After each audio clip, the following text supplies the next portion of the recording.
Assalamualaikum warahmatullahi wabarakatuh. Perkenalkan, saya Dr. Kurnia Budiskorita.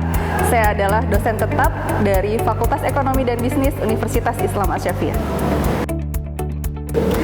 Pada kesempatan kali ini, saya akan mengajar mengenai manajemen pemasaran, salah satu mata kuliah yang ada di Fakultas Ekonomi dan Bisnis.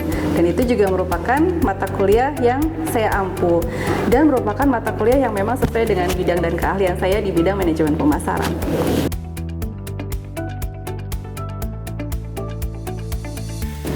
Mata kuliah Manajemen Pemasaran 2 merupakan mata kuliah yang ditujukan bagi mahasiswa dari Prodi Manajemen di Fakultas Ekonomi dan Bisnis di semester 4. Dalam mata kuliah ini diharapkan mahasiswa tidak hanya bisa merencanakan bagaimana yang namanya pemasaran, tapi juga bisa mempraktekkan nantinya menggunakan strategi pemasaran yang dapat meningkatkan omset dari perusahaan mereka. Tentunya, saya sendiri sebagai dosen untuk bisa memberikan referensi tidak hanya dari buku, namun juga dari artikel-artikel atau jurnal-jurnal yang memiliki indeks. Tidak hanya indeks Sinta 1, 2, 3, namun juga dari artikel yang terindeks Scopus. Buku yang saya pergunakan antara lain pastinya saya akan menggunakan buku dari Kotler and Armstrong, dan juga saya menggunakan buku dari Schiffman, dari Kingsnorth, dan juga dari Solomon yang dapat memberikan pemahaman yang sangat luar biasa kepada mahasiswa untuk lebih memahami pemasaran, tidak hanya dari segi konsep produsennya, namun juga dari segi konsumennya. Selanjutnya kita akan langsung praktek pengajaran di kelas, bagaimana saya mempraktekkan untuk mengajarkan langsung teori-teori mengenai manajemen pemasaran kepada mahasiswa saya. Mari kita ikuti.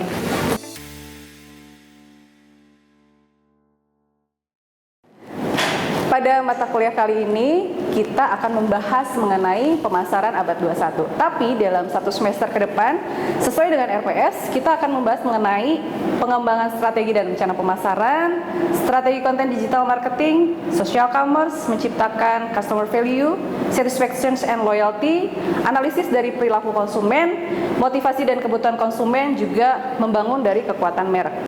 Untuk itu hari ini kita akan membahas teori pertama kita, materinya yaitu mengenai pemasaran abad 21. Untuk materi yang pertama, kita akan membahas mengenai pemasaran abad 21. Di pemasaran abad 21 sendiri kita harus tahu apa itu pengertian dari marketing. Menurut the American Marketing Association, marketing is an organizational functions and a set of a process for creating, communicating, and delivering value to the customers. Jika kita artikan ke dalam bahasa Indonesia, lebih kepada marketing itu bukan hanya menjual produk, tapi suatu konsep, keseluruhan konsep. Kita menawarkan produk, kita juga harus bisa memanage expectations, demands dari customer itu. Fungsinya untuk apa sih sebenarnya? Balik lagi, pasti akan ada benefit yang nantinya akan didapatkan untuk perusahaan tersebut. Kalau kita pemasaran, yang kakak tahu, kita memasarkan produk, ujung-ujungnya kita mau untung, gitu kan? Berikutnya, di Indonesia sendiri kita tahu bahwa yang kita pasarkan seputar apa? Produk dan jasa, betul. Tapi dari konsepnya yang saya dapat dari buku aslinya dari luar nih, memang yang namanya produk itu tidak hanya dari barang dan jasa, tapi ternyata bisa juga kita menjual event, experience atau pengalaman, kemudian persons dan places. Ada lagi nggak? Ada lagi. Ada banyak yang bisa kita pasarkan ternyata. Ada properties, organizations, informations, and idea. Jadi kalau misalnya kakak punya ide-ide yang brilian, itu sebenarnya bisa dijual, gitu ya. Baik, sekarang kita lihat apa saja yang bisa dipasarkan. Kalau dari segi goods and service sudah nggak perlu saya terangin lagi. Kalau goods kan kalian udah tahu kan, barang. Jasa, kita sering pakai jasa ke salon, kalau yang perempuan, kalau yang laki-laki ke bengkel. Coba saya pengen challenge kalian. Kalau event gimana contohnya? Event, ya Abdul. seperti nonton konser, Ya. kita nonton Piala Dunia yang kemarin, itu kita menjual tiket tuh. Oke, menjual tiket ya. Jadi kita bisa tahu demand customer itu dia pengen datang ke event-event yang terbaru. Memang Piala Dunia kemarin ya. Di mana dulu? Di Amerika. Di Amerika. Mudah-mudahan nanti pindah ke Jatiwaringin ya. Oke, next. Ada lagi experience. Coba kita experience kan berarti pengalaman. Ada yang bisa memberikan contoh? Contohnya adalah depan, di mana customer itu membeli tiket untuk membeli pengalaman bermain seru bersama family dan teman Yes, atau good. Oke. Oke, cakep, pinter mahasiswa saya. Berikutnya, nah ini yang agak unik nih. Kok bisa sih Bu kita ngejual person? Person gimana ngejualnya? Coba siapa yang bisa kira-kira nih? Yes, Eka.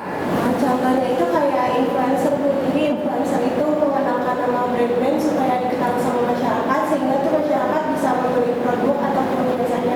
Oke, good. Betul ya. Jadi memang tidak hanya barang dan jasa. Tadi seperti teman kalian sebutkan contoh-contohnya event, experience, and persons. Bagaimana dengan places? Places itu tempatnya. Gimana caranya marketer bisa memasarkan tempat supaya banyak yang datang ke tempat itu. Misalkan Kota Bandung. Apa sih dari Kota Bandung yang bisa dipasarkan? Kita tahu kuliner.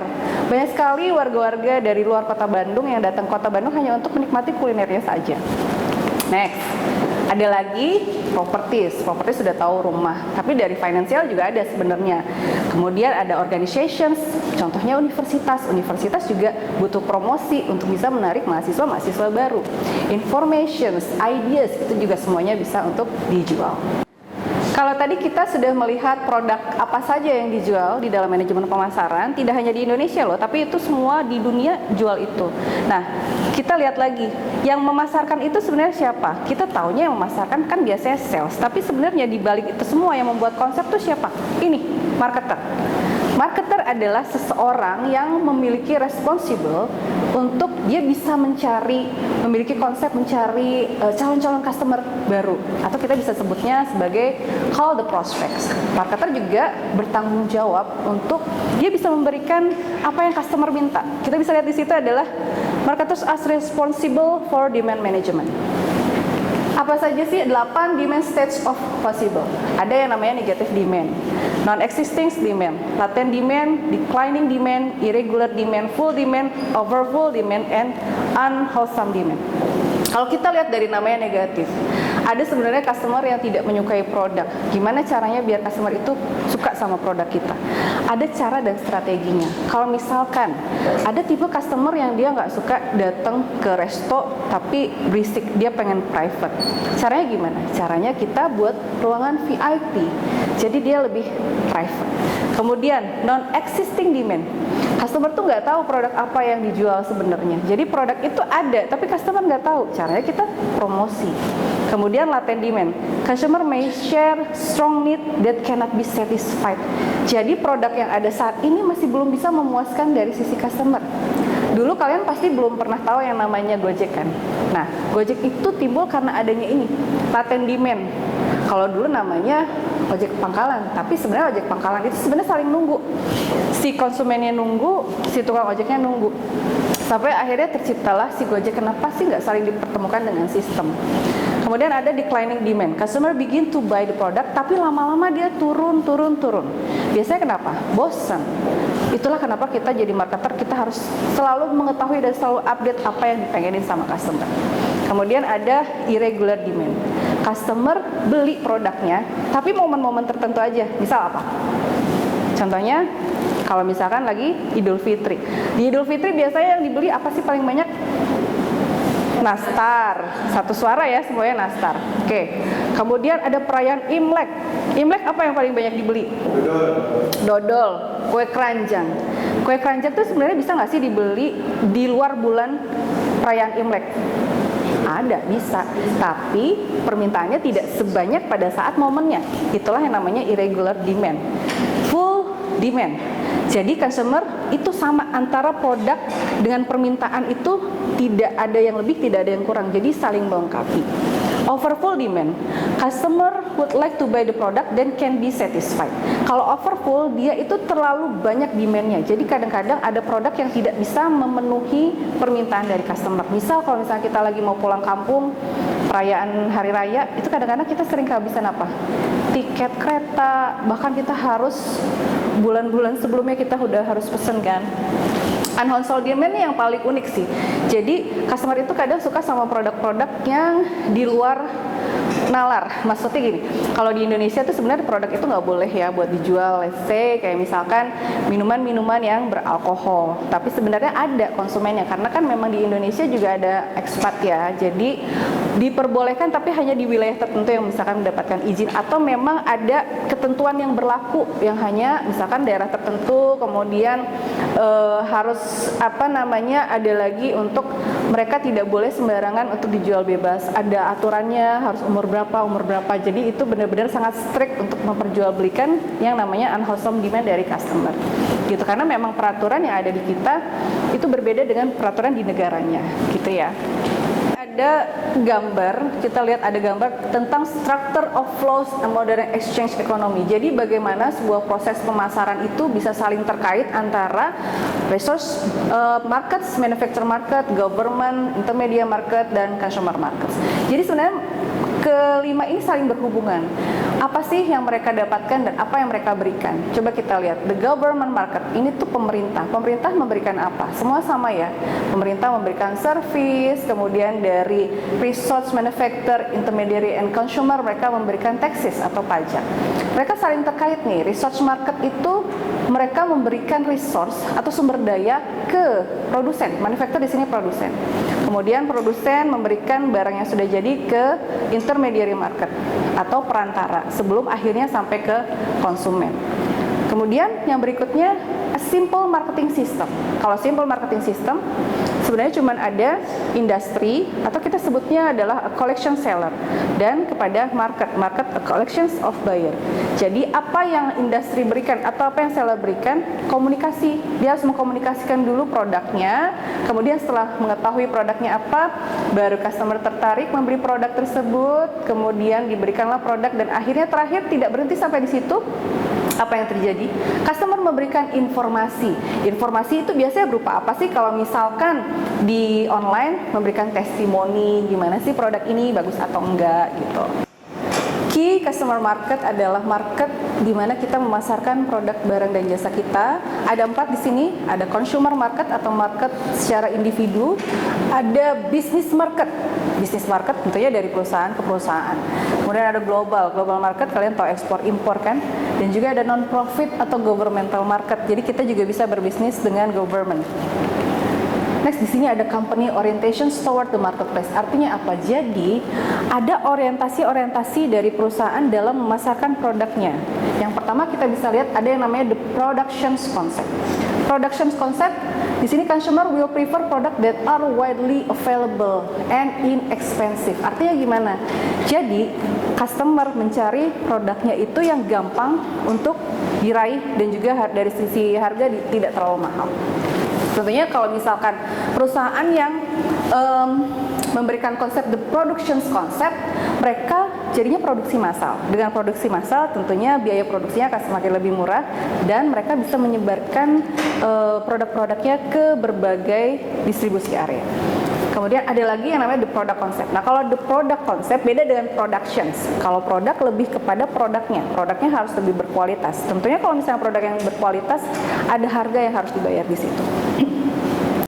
The selling concept, consumers and business will ordinarily not buy enough. Jadi pemikiran dari perusahaan adalah bahwa consumer ini akan sangat sulit untuk membeli produk kita kalau misalkan kita tidak melakukan promosi secara besar-besaran.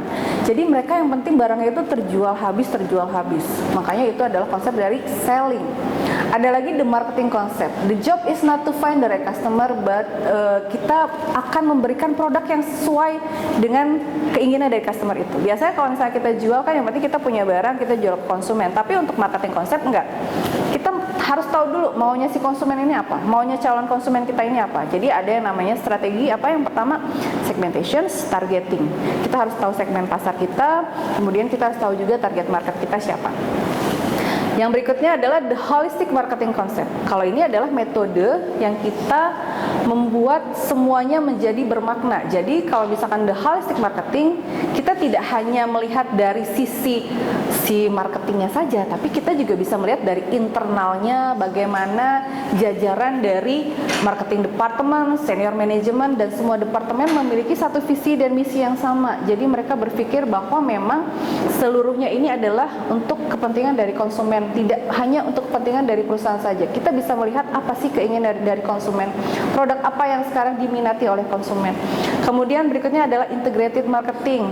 kita juga harus melihat bahwa semua dari communications, product and service, channel itu semua saling terintegrasi. Misal, kalau misal produk kita adalah produk yang memang branded untuk kalangan menengah ke atas, tentunya komunikasinya juga akan berbeda dengan barang-barang yang memang untuk market tertentu yang di bawah itu.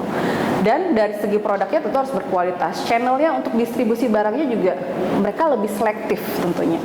Kemudian berikutnya adalah relationship marketing. Harus menjaga hubungan baik tidak hanya dengan customer, tapi juga dengan partner kita, dengan channel kita, siapa distributor kita. Kemudian kita juga harus ada social responsibility. Sebagai perusahaan yang baik, kita juga harus ada tanggung jawab secara sosial. Makanya kita suka mengenal ada yang namanya istilah CSR.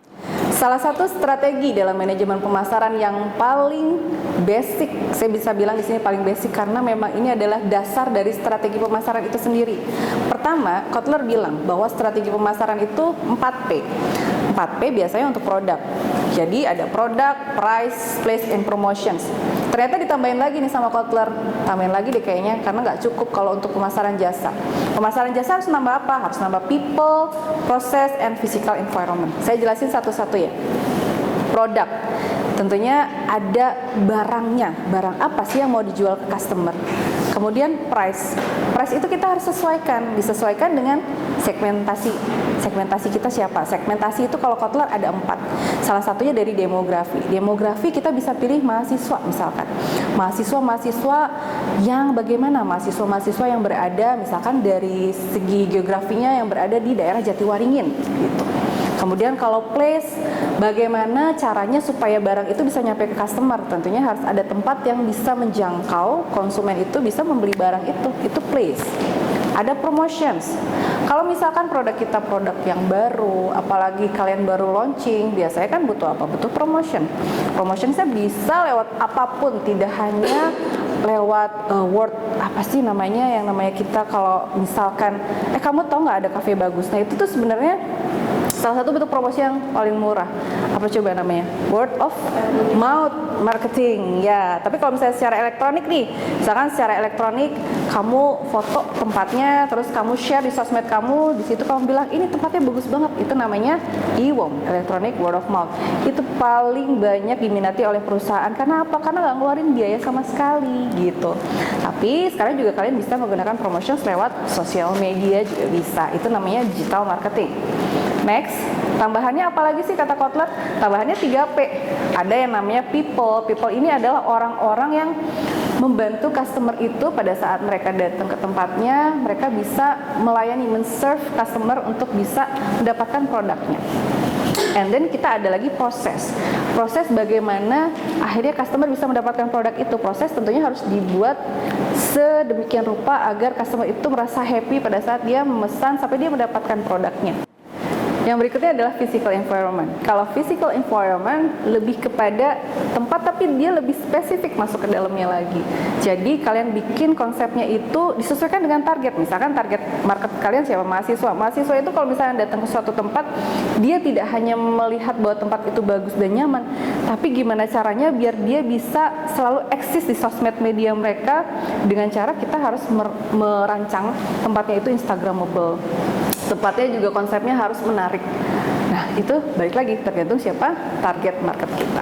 Oke, saya akan challenge kalian untuk mengulang kembali apa yang sudah saya jelaskan. Saya hanya mau make sure bahwa kalian semua mengingat dengan baik apa yang saya jelaskan. Oke, baik, kita sekarang akan membuat satu cafe baru nih. Nah, di cafe itu tentunya target marketnya sekarang kita anggap aja target marketnya adalah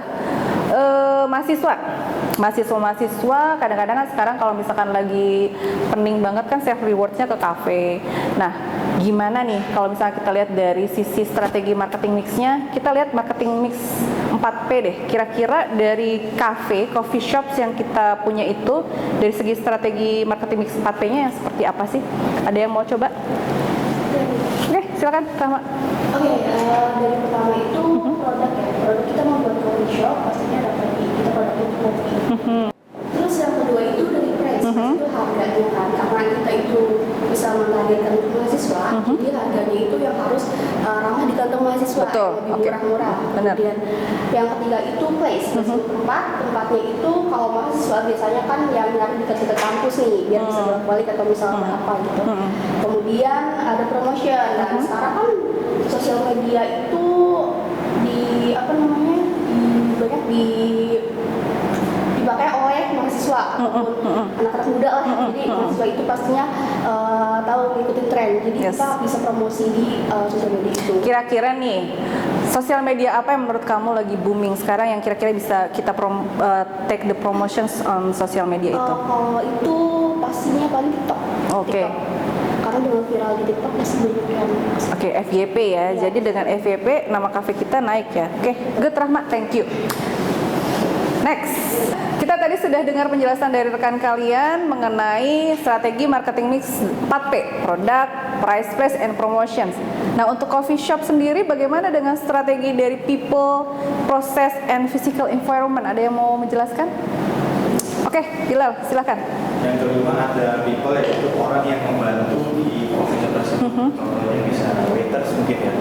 Jadi waiters itu yang memberikan pelayanan, mengantarkan pesanan customer Betul. ke mejanya. Ya, bisa. Berikutnya keenam ada proses. Zaman sekarang kan era digital ya, sudah lebih canggih gitu. Jadi, Betul. gimana caranya proses pemesanan itu bisa lebih efisien, bisa lebih mudah. Dengan cara apa, di mejanya itu disediakan barcode. Oke. Jadi kita tinggal scan, kita tinggal pesan mau apa, ntar bayar pakai Yes, betul, betul. Berikutnya terakhir ada physical environment. Itu tempat tapi lebih spesifik. Gimana tuh spesifiknya? Lebih spesifiknya misalnya kayak konsep dari tempatnya gitu, misalnya oke. kayak modern klasik gitu yang Oh. estetik gitu. Jadi kan anak-anak mahasiswa kan demen tuh foto-foto. Betul banget. Buat instastory segala macam gitu. Nah, tempat yang seperti itu tuh lebih cocok. Lebih cocok untuk target kita mahasiswa. That's good. Oke, baik, benar sekali ya. Hilal juga bisa menjelaskan dengan sangat baik bagaimana konsep dari strategi people, process, and physical environment. Thank you ya buat Rahma dan Hilal. Beri applause dulu buat rekan-rekan kalian. Good job. Oke.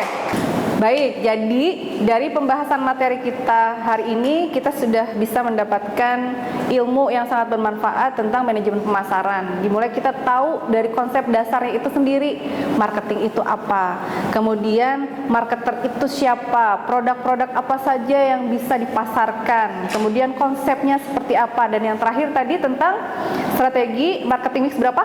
7P. Kalian sudah tahu. Yang pertama apa? Produk, price, place, promotion, people, process, and physical environment. Oke, good. Jadi for nextnya kita sudah lebih bisa mendalami tentang konsep-konsep pemasaran yang lain. Nah, sebelum saya tutup, apa ada yang mau ditanyakan mungkin dari yang materi tadi sebelumnya? Ada yang mau bertanya? Ya, silakan. Saya lupa, Mbak. Oke, silakan Bintang. Soal tadi perihal membuat kafe. Jadi promosi yang paling cocok itu untuk kita buat promosi itu apa ya, Bu? Ada macam-macam sih Bintang. Jadi kalau misalkan kita mau promosi, yang paling bisa kita lakukan untuk saat ini, kita bisa promosi melalui sosial media. Karena balik lagi tadi target marketnya siapa? Mahasiswa. Mahasiswa banyak sekali yang menggunakan sosial media. Seperti misalkan kita pada saat kita berada di kafe, kita bisa tuh live streaming. Live streaming itu juga salah satu bentuk promotion dari kafe itu. Kemudian kalau misalkan di momen-momen tertentu kita bisa buat sales promotions. Sales promotionsnya seperti apa? Misalkan di jam tertentu, ini juga kita bisa meningkatkan konsumen yang datang ya. Misalkan yang sepi itu adalah di jam 9 sampai jam 11, atau yang sepi lagi misalkan di jam 2 sampai jam 4. Nah, di jam-jam itu kita bisa promosi tuh di jam tertentu. Kalau misalkan kita beli kopi 1 nih dapat snack 1 misalkan. Nah, itu bisa menjadi bentuk promosi kita. Jadi ada promosi dalam bentuk digital melalui tadi sosial media. Ada lagi sales promotions, dengan jam tertentu kita bisa memberikan produk tambahan untuk customer dapatkan. Seperti itu kira-kira? Apakah sudah cukup clear? Oke, thank you. Next, pertanyaan yang berikutnya. Izin bertanya mengenai marketing mix 7P yang tadi itu perihal place dan physical environment itu apa bedanya ya? Oke, sebenarnya sih kalau misalnya dari penjelasan agak-agak mirip ya tadi sama-sama tempat, tapi sebenarnya kalau place itu adalah tempatnya di mana customer bisa mendapatkan produknya. Nah, kalau zaman sekarang di era digital tentunya tidak harus dalam bentuk fisik sih sebenarnya. Kita bisa juga memiliki tempat tapi secara online. That's why ada yang namanya marketplace. Marketplace di dalamnya ada toko-tokonya tuh. Nah, kayak gitu misalkan. Kemudian kalau physical environment adalah environment atau di dalamnya dari tempat itu seperti apa gitu. Jadi tadi yang seperti dijelaskan kan di dalamnya itu ada dibuat lebih instagramable supaya target market kita yang mahasiswa tadi dia suka dengan konsep ruangannya seperti apa gitu. Itu kira-kira bedanya. Gimana, Kak? Sudah menjawab. Oke. Baik, Kakak semua, sudah selesai mata kuliah hari ini dengan materi yang sudah saya berikan. Alhamdulillah, semuanya saya lihat sudah terserap dengan baik teori-teorinya, dan juga tadi juga beberapa pertanyaan juga sudah terjawab. Jika memang sudah tidak ada yang ditanyakan lagi, saya akan tutup mata kuliah hari ini. Kita ketemu next week di materi yang berikutnya. Assalamualaikum warahmatullahi wabarakatuh. Waalaikumsalam.